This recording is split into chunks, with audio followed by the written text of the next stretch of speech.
Pendahuluan pemrograman. Prinsip kerja komputer. Komponen dasar komputer adalah rangkaian elektronik yang dapat ditempati bit 0 dan bit 1. Bit 0 dinamakan kondisi off, sedangkan 1 kondisi on. Proses komputer atau komputasi dilakukan dengan mengendalikan bit 0 dan bit 1 pada rangkaian elektronik tersebut. Prosedur pengendalian tersebut ditulis dalam bentuk program komputer. Program komputer akan memproses data menjadi output berupa informasi. Data komputer disebut sebagai input. Program komputer merupakan urutan proses pengolahan data komputer. Program komputer ditulis dalam bahasa program. Hasil proses pengolahan data disebut informasi. Secara sederhana, pada komputer data diproses menggunakan program untuk menjadi informasi. Atau dengan istilah komputer, data diproses menjadi informasi. Ataupun input, masukkan program akan menghasilkan output. Layaknya membuat roti, bahan mentah yaitu terigu, gula, mentega, telur, dan lain-lain. Itu bahan mentah. Bahan mentah tersebut kemudian diproses. Proses pengolahan itu melalui beberapa langkah. Mula-mula terigu diberi air, kemudian dituang gula, mentega, telur, dan campuran lain. Selanjutnya diaduk sampai merata. Berikutnya di oven. Hasilnya setelah masak menjadi roti siap untuk dikonsumsi. Nah, roti itulah yang dinamakan output atau informasi. Bahasa program. Program komputer juga demikian. Pengolahan data komputer melewati tahap-tahap dan langkah-langkah tertentu. Tahapan dan langkah ini dituliskan secara berurutan dalam bentuk program. Jadi program adalah perintah berurutan yang ditulis dalam bahasa program untuk mengolah data. Perintahnya ditulis dalam bahasa program yang bukan bahasa Inggris, walaupun banyak perintah ditulis dalam bahasa Inggris. Ada dua jenis bahasa program, yaitu bahasa tingkat rendah yang berorientasi pada bahasa mesin atau machine language dan assembly language berhubungan dengan operasi hardware komputer, dan bahasa tingkat tinggi yang berorientasi pada bahasa manusia. Basic Beginner All Purpose Symbolical Instruction Code yang digunakan untuk aplikasi umum, misalnya untuk hitungan dan bisnis. Fortran, formula translator untuk penghitungan matematika. COBOL, Common Business Oriented Language untuk aplikasi bisnis. Dalam perkembangan berikutnya dibuatlah bahasa Pascal, C, dan dilanjutkan dengan program visual, misalnya Visual V Basic, Delphi, Visual C, dan kemudian berkembang lagi VBNet. Sekarang tak terhitung bahasa program maupun software yang ada di pasaran. Algoritma dan flowchart. Pada awalnya, untuk mempermudah pembuatan program, dibuat rangka program dalam bentuk flowchart. Flowchart ini memudahkan programmer untuk mendapat gambar visual dari algoritma. Sedangkan algoritma itu adalah urutan proses komputasi yang ditulis untuk mempermudah programmer membuat program. Jadi, untuk membuat program, lebih dulu dibuat algoritma yang kemudian divisualisasikan, ditampilkan dalam bentuk flowchart. Programmer yang telah berpengalaman membuat program tanpa flowchart, bahkan tanpa membuat algoritma lebih dulu.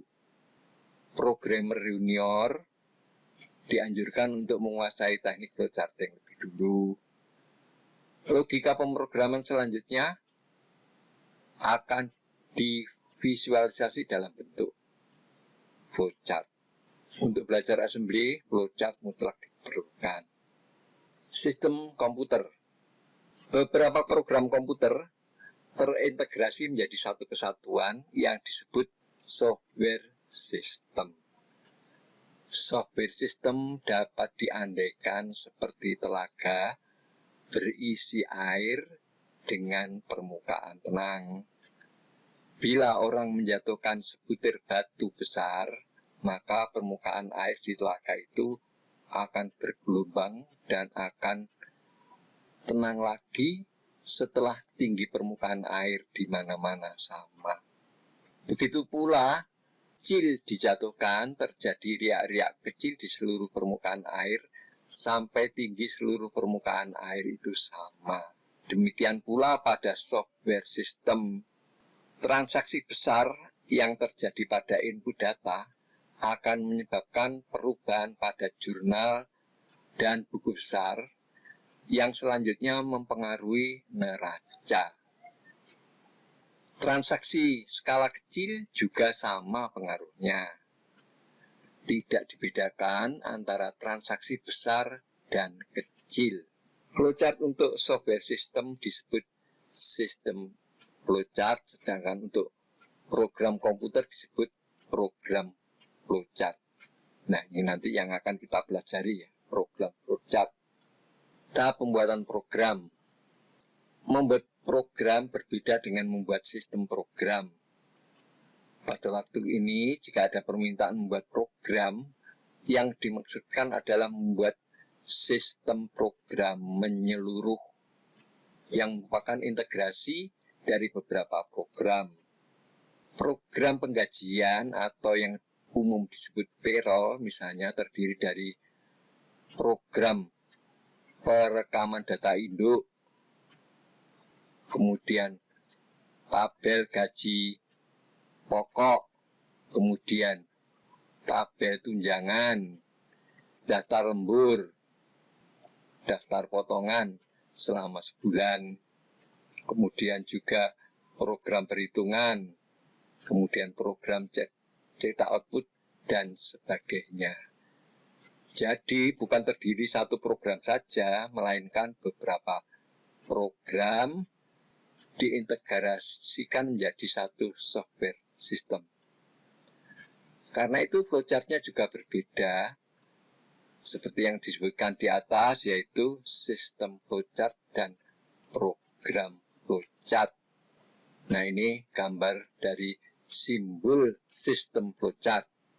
Simbol ini digunakan untuk menggambarkan hubungan antar program flowchart yang sudah terintegrasi.